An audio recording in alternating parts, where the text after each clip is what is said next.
ઉકાઈ ડેમને લઈને જાણકારી મળી રહી છે કે તેનું જ સ્તર છે પણ સતત વધી રહ્યું છે અને 336 ફૂટની સપાટીએ અત્યારે ઉકાઈ ડેમ પહોંચી ગયો છે। આપને કહી દઈએ કે ડેમમાંથી 1.63 લાખ ક્યુસેક પાણી છોડાઈ રહ્યું છે।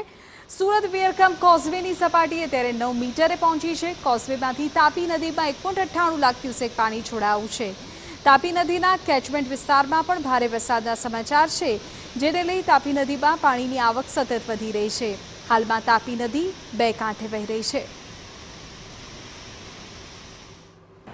ગુજરાત હવામાન વિભાગ તરફથી જે રીતે આગાહી કરી છે કે સુરત અને સુરત જિલ્લાને રેડ એલર્ટ આપવામાં આવ્યું છે, ત્યારે વહેલી સવારથી સુરત શહેર અને સુરત જિલ્લાની અંદર ભારે જે વરસાદ વરસી રહ્યો છે, ત્યારે સુરતની જે જીવાદોરી ગણાતી તાપી નદી છે તે હાલમાં બંને કાંઠે વહેતી નજરે પડી રહી છે, કારણ કે તાપી નદીના ઉપરના કેચમેન્ટ વિસ્તારના જે ગામડાઓ છે ત્યાં ભારે જે વરસાદ વરસ્યો છે અને તેના કારણે તાપી નદીની અંદર નવા નીરની આવક થઈ છે। અત્યારે જે રીતે તાપી નદીનું રૌદ્ર સ્વરૂપ જે રીતે જોઈ શકાય છે કે રમણીય સ્વરૂપ જે છે તાપી નદીનું જે જોવા મળી રહ્યું છે, બંને કાંઠે છે તે તાપી નદી તે વહી રહી છે।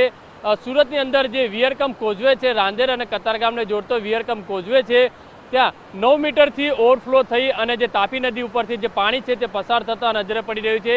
ઉકાઈ ડેમની વાત કરીએ તો ઉકાઈ ડેમની અંદર 336 ફૂટ જે પાણી છે તે ભરાયું છે અને વિધિવત જે રીતે ઉકાઈ ડેમની અંદરથી જે છે 1.5 લાખ ક્યુસેક જેટલું જે પાણી છે તે તાપી નદીની અંદર છોડાવી રહ્યું છે। મહત્વની વસ્તુ છે તાપી નદી અને વિયરકમ કોઝવેના જે બંનેના વચ્ચેના જે કેચમેન્ટ વિસ્તાર છે ત્યાં પણ ભારે વરસાદ પડવાના કારણે જે છે તાપી નદીની અંદર નવા નીરની આવક થઈ છે અને અત્યારે જે રીતે તાપી નદી છે તે બંને કાંઠે વહેતી નજરે પડી રહી છે। વિયરકમ કોઝવેની વાત કરીએ તો વિયરકમ કોઝવેની અંદરથી 1,89,000 ક્યુસેક જે પાણી છે તે તાપી નદીની અંદર પસાર થઈ રહ્યું છે।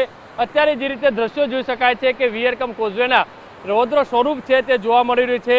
લોકો છે આ તાપી નદીનો નજારો જે જોવા આવી રહ્યા છે અને સાથે જે દક્ષિણ ગુજરાતના જે વલસાડ, નવસારી, જે ભરૂચ, આ તમામ જે વિસ્તારોની અંદર જે ગઈકાલથી ભારે જે વરસાદ વરસી રહ્યો છે અને તેના કારણે જે દક્ષિણ ગુજરાતના તમામ નદી નાળાઓ છે તે બંને કાંઠે વહેતા નજરે પડી રહ્યા છે।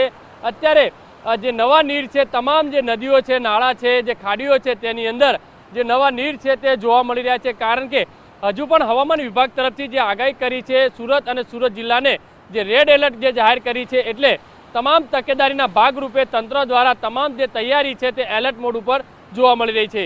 કેમેરામેન સંજય ચંડલ સાથે બલદેવ સુથાર, TV9 સુરત।